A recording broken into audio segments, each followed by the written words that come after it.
안녕하십니까? 2024년 7월 2일 화요일 인도네시아 헤드라인 시작합니다. 첫 번째 소식입니다. 미국과 중국의 갈등이 심화되면서 중국 의존도를 낮추려는 기업들이 동남아시아로 눈을 돌리고 있습니다.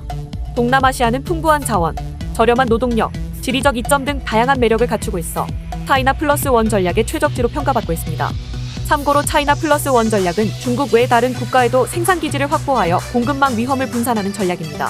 이에 최근 인도네시아, 싱가포르, 베트남 등 동남아시아 국가들은 각자의 강점을 바탕으로 외국 기업들의 투자를 유치하고 있습니다. 인도네시아는 배터리 핵심 광물 자원을 바탕으로 전기차 산업 육성에 힘쓰고 있으며 싱가포르는 안정적인 정치 경제 환경과 우수한 인프라로 아시아 지역 본부 설립의 중심지로 자리매김했습니다. 베트남은 중국과의 근접성과 저렴한 노동력으로 애플의 주요 생산 기지로 부상했습니다.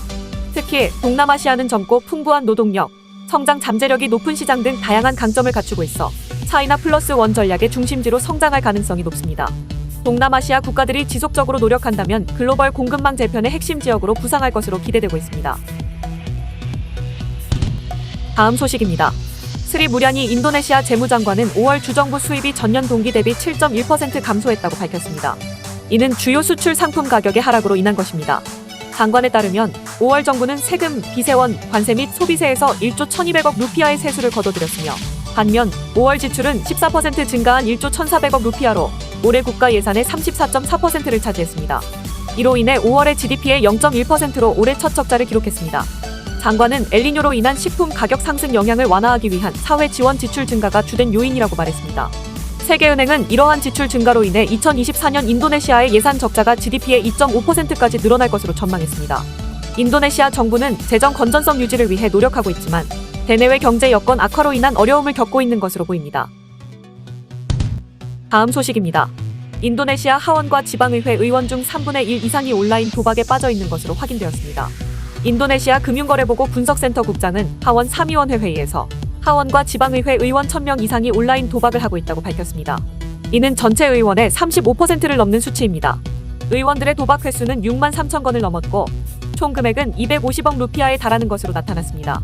하원 3위원회 부위원장은 온라인 도박은 심각한 범죄 행위이며 윤리강령을 위반했기 때문에 윤리위원회에서 조치를 취해야 한다고 강조했습니다. 한편 인도네시아 정부는 지난달 온라인 도박과의 전쟁을 선포하고 국방부와 외교부 등 정부 합동 온라인 도박 단속 태스크포스를 운영 중입니다. 특히 지난해 온라인 불법 도박으로 인한 경제적 손실이 327조 루피아에 달하는 것으로 추정하고 있습니다. 다음 소식입니다.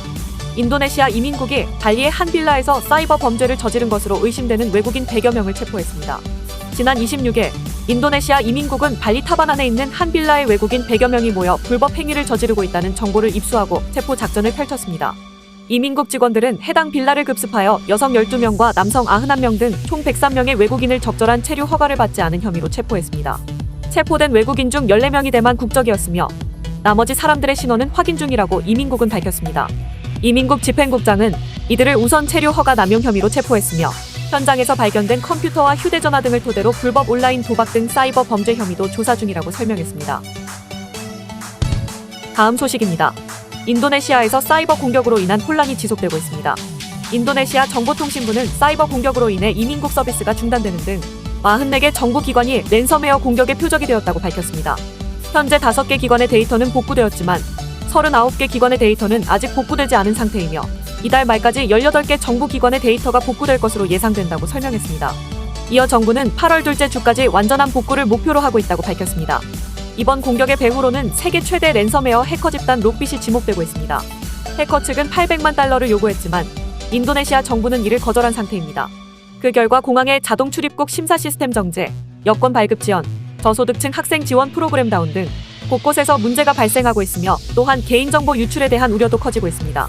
한편 국가사이버암호청 청장은 랜섬웨어 공격으로 암호화된 데이터 98%가 백업되지 않았으며 이로 인해 복구의 시간이 오래 걸린다고 설명했습니다. 정부는 이번 사태를 계기로 데이터 백업 의무화를 추진할 계획입니다. 또한 조코이 대통령은 데이터 센터 운영과 재정적 측면에서 대대적인 감사를 지시했습니다.